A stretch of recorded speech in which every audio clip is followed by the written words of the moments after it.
Welcome to this episode mutual globe से मैं राहुल नारायण। नमस्कार, मैं मनोज श्रीवास्तव म्यूचुअल ग्लोब से।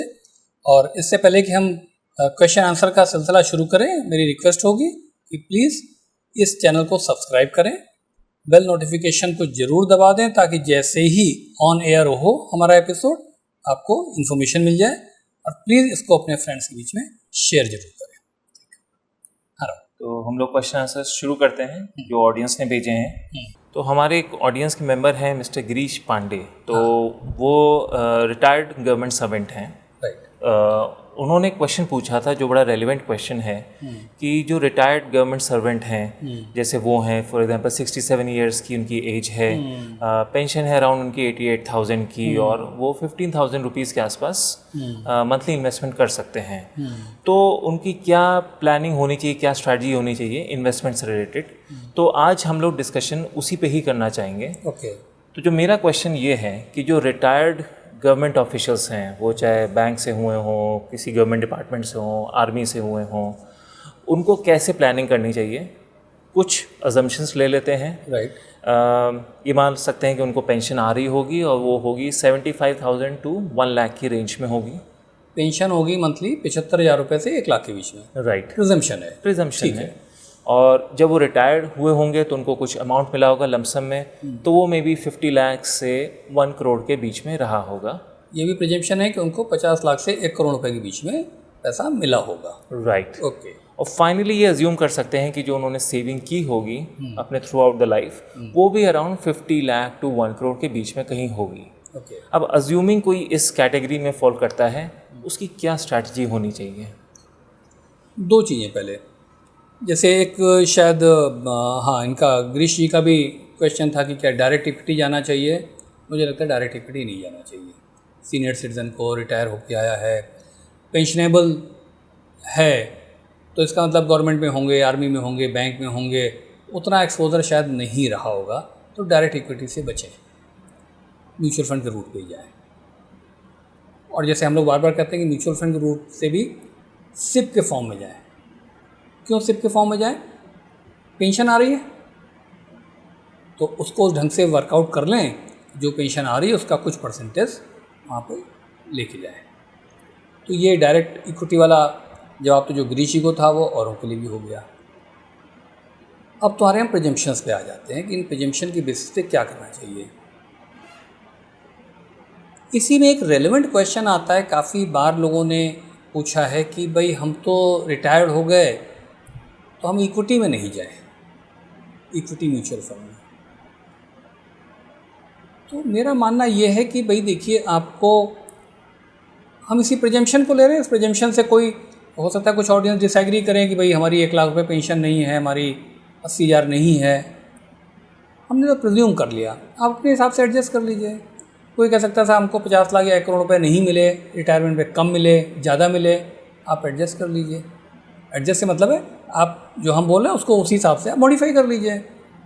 आपने कहा कि भाई 50 लाख रुपए या 1 करोड़ रुपए के बीच में उसकी सेविंग होगी, हो सकता है ज़्यादा हो सकता है कम हो, ये सब एडजस्टमेंट तो ऑडियंस कर ले, है ना। इस पर हम कोई नियम कानून तो इस पर होता नहीं है।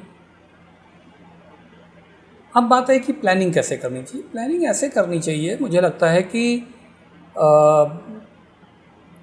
मैं अभी ये मान लेता हूँ सिंपल करने के लिए, कैलकुलेशन को सिंपल करने के लिए, ताकि जो हमारा चार्ट भी आएगा वो भी आपको समझना ईजी हो जाए। मैंने ये मान लिया कि आप के पास 2 करोड़ रुपए है, प्रिजम्पशन को ले लिया, हायर साइड पे ले लिया, 50 लाख से 1 करोड़ आपने बोला, 1 करोड़ ले लिया मिला, और 1 करोड़ मैंने मान लिया सेविंग हुई है। हो सकता है आपकी, तो ये हो गया 2 करोड़ रुपए। आप फिगर अपने हिसाब से मॉडिफाई कर लीजिएगा, हम इस पर लेके चल रहे हैं। अब ये 2 करोड़ रुपए है, इसको क्या करना चाहिए सीनियर सिटीजन को, 25% तो डालना चाहिए डेट फंड में, लॉन्ग ड्यूरेशन फंड में, उन फंड में जिनका इन्वेस्टमेंट गवर्नमेंट सिक्योरिटीज़ में है। तो जो सेफ्टी का एंगल है वो पूरा हो गया। उन फंड में जो मैं लॉन्ग ड्यूरेशन कर रहा हूँ कि लंबे समय की गवर्नमेंट सिक्योरिटीज़ उस म्यूचुअल फंड की स्कीम ने खरीद रखी है, तो आपका वो भी एक तरह से पेंशन का जैसा ही पार्ट हो गया कि आपको कभी पैसे चाहिए होंगे तो उधर वो जो आपका लॉन्ग ड्यूरेशन डेट फंड है वो पैसे कमा रहा होगा, सेफली कमा रहा होगा, विद वेरी मिनिमल फ्लक्चुएशन कमा रहा होगा, तो 25% तो वो डाल दीजिए।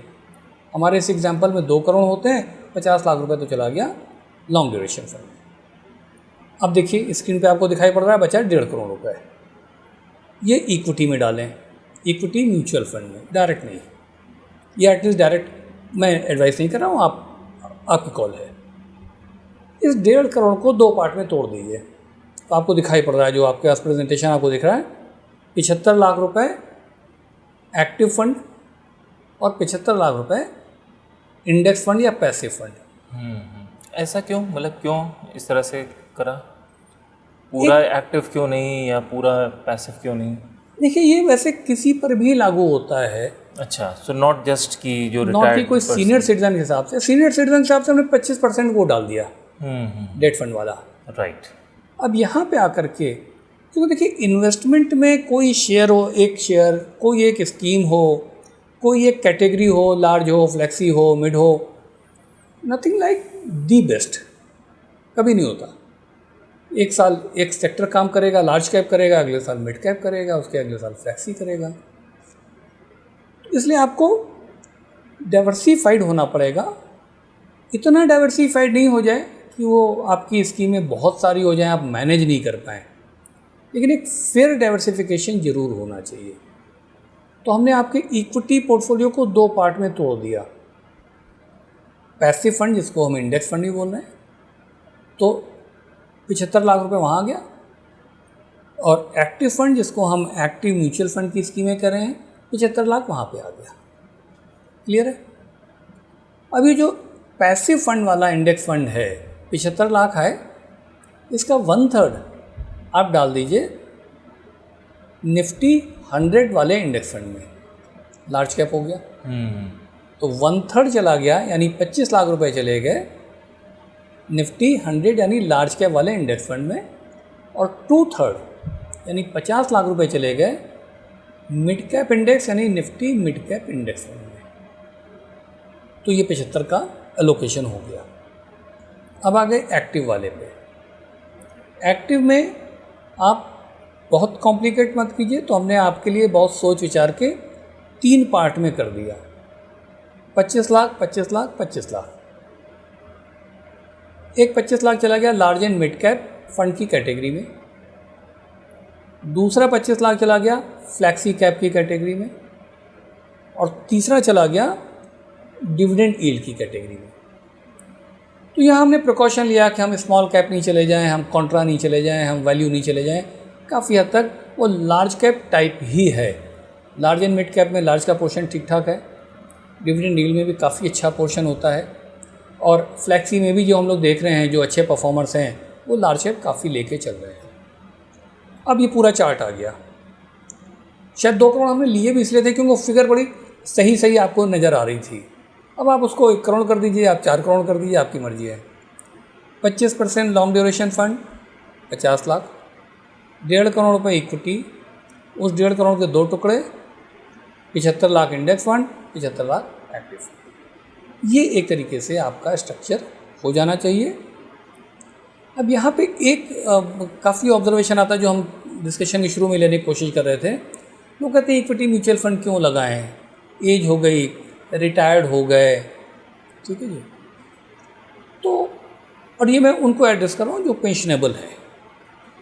देखिए 2 चीज़ें हैं भाई, पेंशन तो आपको आ ही रही है ना, तो आपके खर्चे तो चल ही रहे हैं, तो आप इन्वेस्टमेंट कीजिए नॉर्मल पर्सन के तरीके से। आप क्यों डर रहे हैं कि इक्विटी होगा तो फ्लक्चुएशन होगा? आपको पेंशन तो मिल ही रही ना।